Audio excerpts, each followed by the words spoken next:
Most people first met Wade Watts on the big screen, a gamer who beat the game and inherited the Oasis. But that wasn't the whole story. The movie ended right where the books were just getting started. Ready Player 2, the sequel written by Ernest Cline, hasn't been adapted yet, and millions have no idea what really happened next. That's why today we're breaking down both books. This is the true ending of Ready Player 1, not the version we saw in theaters, but the one that plays out in the books. In the year 2045, the world is on the brink of collapse. Poverty, climate change, and conflict have left humanity in ruins. But there's one escape: the Oasis, a vast virtual universe created by the eccentric programmer James Halliday. In this digital world, millions find refuge, entertainment, and even education. The Oasis isn't just a distraction, it's a second life. And when Halliday dies, he leaves behind one final challenge. Whoever finds his hidden digital Easter egg will inherit his fortune and full control of the Oasis. But this Easter egg isn't just some random item. It's a relic buried deep within the system, protected by riddles, 80s pop culture references, and challenges that only the most dedicated players can overcome. The players who take on this quest are called Gunters, short for egg hunters. Among them is Wade Watts, a teenage orphan living with his aunt in a trailer park in Oklahoma City. His real life is chaotic, lonely, and bleak. But in the Oasis, his avatar Parzival has purpose, skills, and a reputation. For years, no one makes any real progress in the hunt, until Wade finds the first clue, the location of the copper key, the first step toward the egg. This discovery turns him into a virtual celebrity. His name starts spreading across the Oasis, and with that fame comes danger. Wade isn't alone. He meets Artemis, a well-known Gunter famous for her intelligence and charisma. Although they're competing for the same prize, Wade falls for her. He's also backed by Aik, his best friend and longtime ally in the game. Later, they're joined by Daito and Shoto, two Japanese players who become part of his inner circle. But the biggest threat isn't another player, it's a corporation, IOI, Innovative Online Industries. They want to control the Oasis for profit, and to do that, they've created an army of avatars called Sixers.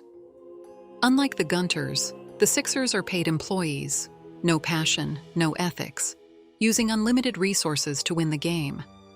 Their leader, Nolan Sorrento, reaches out to Wade and tries to recruit him with threats.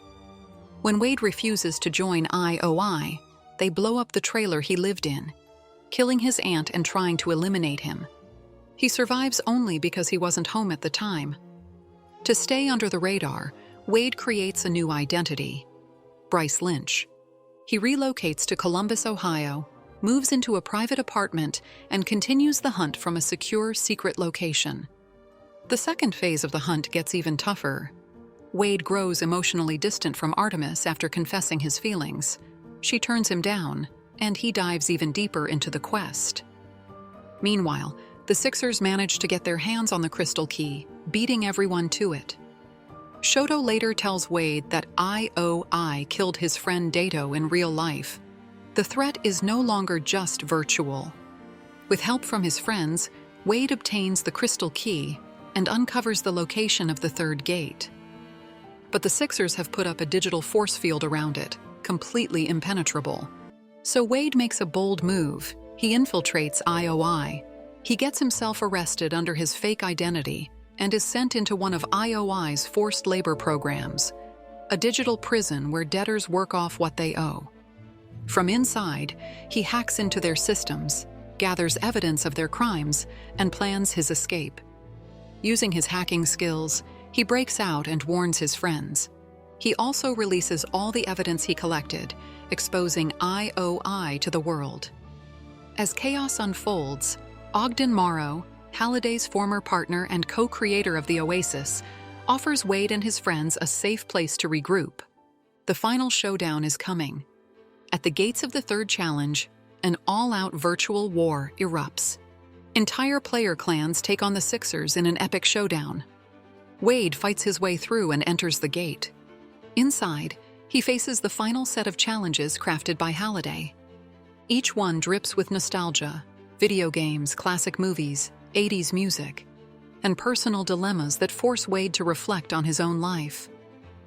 At last, Wade reaches the Easter egg before the Sixers. He wins. But he doesn't keep the prize to himself. He shares the reward with his friends. And for the first time, he meets Artemis in the real world. Their encounter is quiet and heartfelt. Wade, once completely consumed by the Oasis, starts looking outward. The real world, flawed and broken, starts to mean something again. After winning Halliday's contest and becoming the new owner of the Oasis, Wade Watts should feel like he's made it. He now has power, wealth, and unlimited access to the virtual universe that once changed his life. But winning didn't bring peace. Wade is now facing a new chapter, more isolating, more complicated, and far more dangerous. His relationship with Artemis has cooled off. His decisions as a leader are under scrutiny, and the burden of maintaining a balance between the real and virtual worlds is beginning to wear him down. Everything shifts when Wade finds a hidden message buried in Halliday's archives. It's more than just a nostalgic note. It's the start of a brand new quest. This time, the challenge revolves around a revolutionary technology, the Oasis Neural Interface, or ONI. The ONI allows users to connect directly to the Oasis through their brain. With it, the line between virtual and real disappears. Players can relive memories, step into dreams, and feel emotions more vividly than ever before. Convinced it's the future of human experience, Wade rolls out the ONI without telling his friends. But not everything about the ONI is amazing. It raises serious ethical questions. How far is too far when you start messing with the human mind? Who should have access to such power? And what happens if it falls into the wrong hands?